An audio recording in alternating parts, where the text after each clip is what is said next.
Many of us get into debt and stay in debt because of decisions made not from poor logic, but because of faulty emotions. Marketers fully understand how our emotions factor into our financial decisions, right?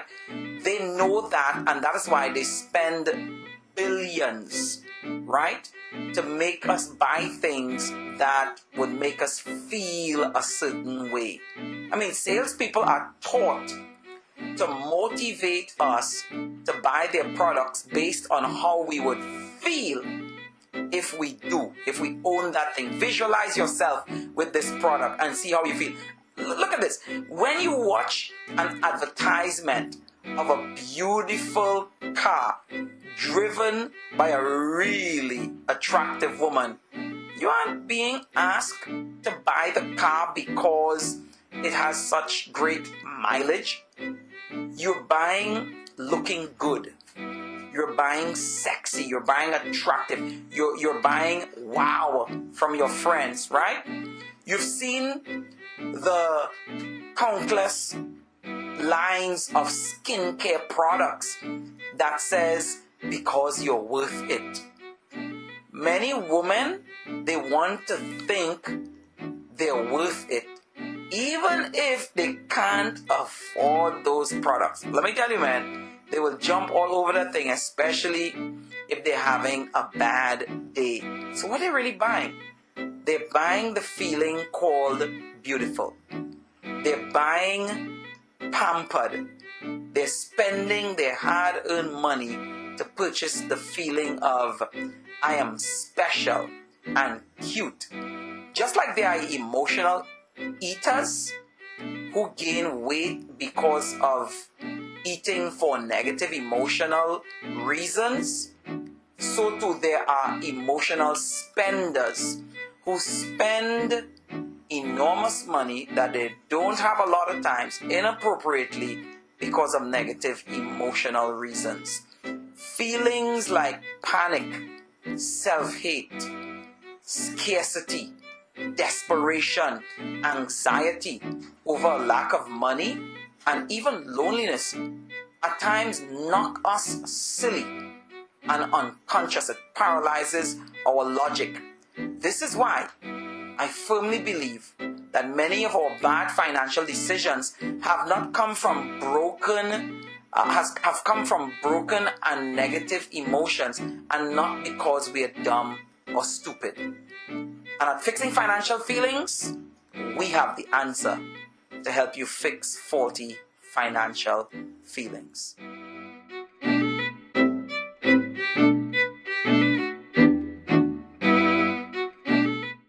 You could have called me Dr. Broke and Broken.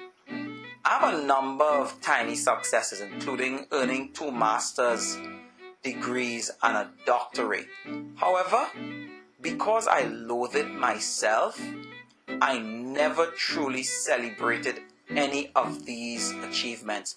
I always looked at the successes of others and said, my own doctorate degree is not good enough. It's inferior. Because, it's actually not a PhD. And look, even if I had gotten a PhD, I would still say to myself, it's not an MD. Notwithstanding, I have no desire to become a medical doctor.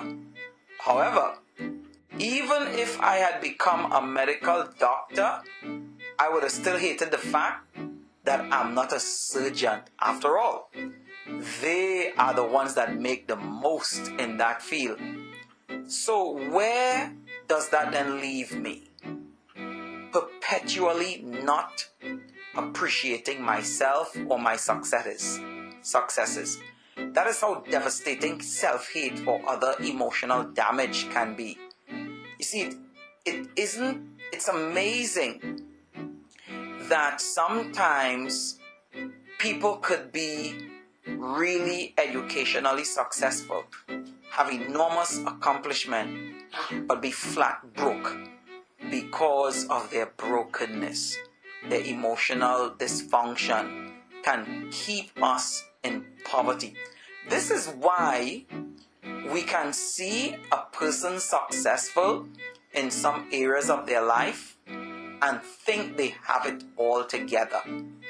And they are surprisingly, incredibly empty-pocketed.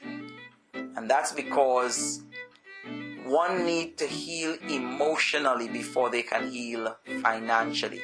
Because negative thoughts and emotions, let me tell you, man, they are at the basis of a lot of our bad financial decisions. And that is why at fixingfinancialfeelings.com, our task, our desire is to help you with your emotional wholeness so that you can experience financial breakthroughs.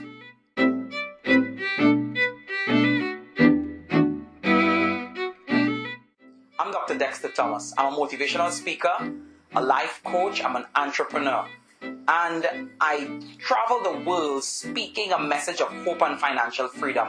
I believe that in order to thrive financially, you first need to heal emotionally.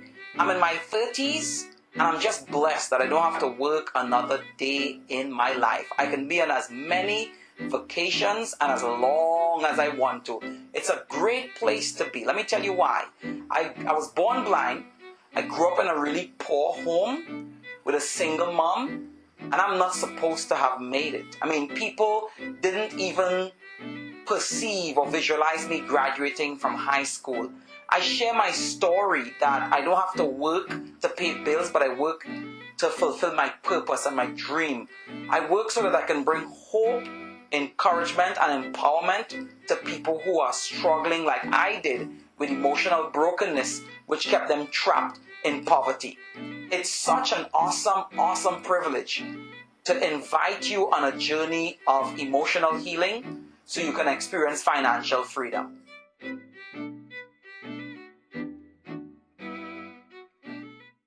Our lives are shaped not by the facts or the events that happen to us, but by the stories we have made up about those events. I grew up sleeping on the floor with my clothes in a garbage bag. And you know what I said to myself? I must be a bum. Who sleeps on the floor but bums? And I must be trash because look, my clothes is in a garbage bag.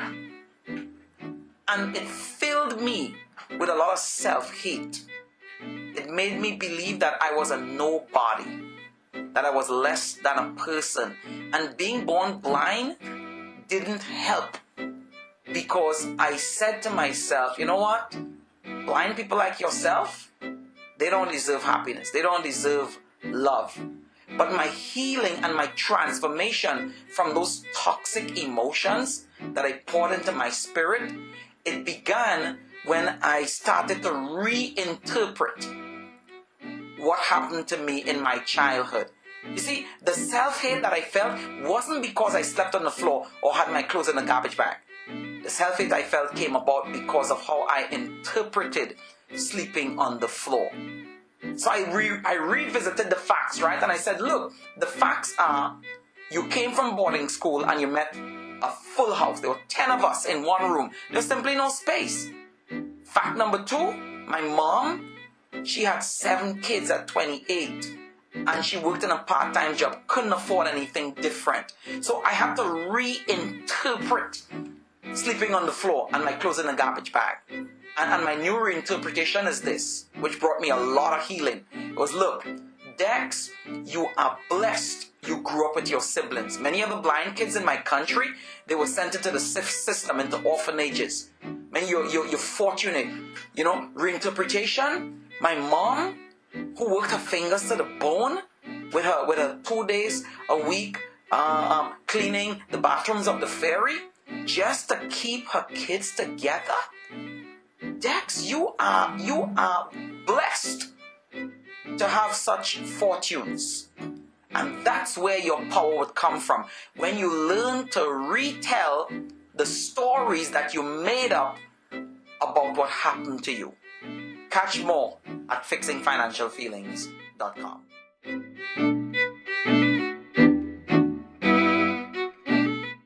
I was trapped in poverty through self-hate.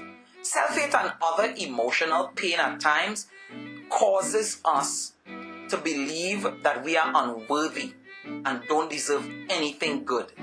Our low self-esteem would make us see ourselves as not deserving of the blessings of life.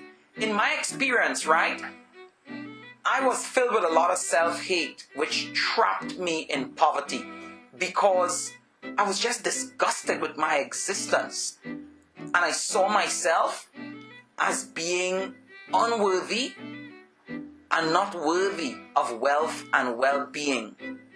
So when it came to finance, deep within my heart, I questioned myself, why should I save if I don't deserve anything good? I don't deserve nice vacations or having wonderful things in my house. Why should I even invest? I don't deserve a successful, peaceful retirement. Those are for whole and loved people. Since I didn't deserve to succeed, I didn't even need to study hard in high school because I didn't even deserve to have good grades because I was sure it wouldn't happen. I didn't even try to get good jobs. I was extremely self-critical. These are all the ways self-hate kept me in poverty, right? I mean, I practiced little to no self-care. I was also very judgmental and negative towards myself and others. What I did, right, the bitterness I felt towards myself, I projected it to other people, right? I hung around with mediocre people. I seldom, if ever, rewarded myself or treated myself to good things. So even though I had plenty solid financial advice available to me, you can see with me, right, that it didn't make any sense. Why? Because I didn't deserve. So all the investment strategies and tips, about working smarter and not harder, it didn't amount to anything much because I couldn't believe in myself, right? I was filled with all this poison. So in order to heal emotionally, you must learn to thrive financially. It gotta start with love, deep love for you in order for your life to begin to turn around. This is Dexter Thomas. You can get more at fixingfinancialfeelings.com.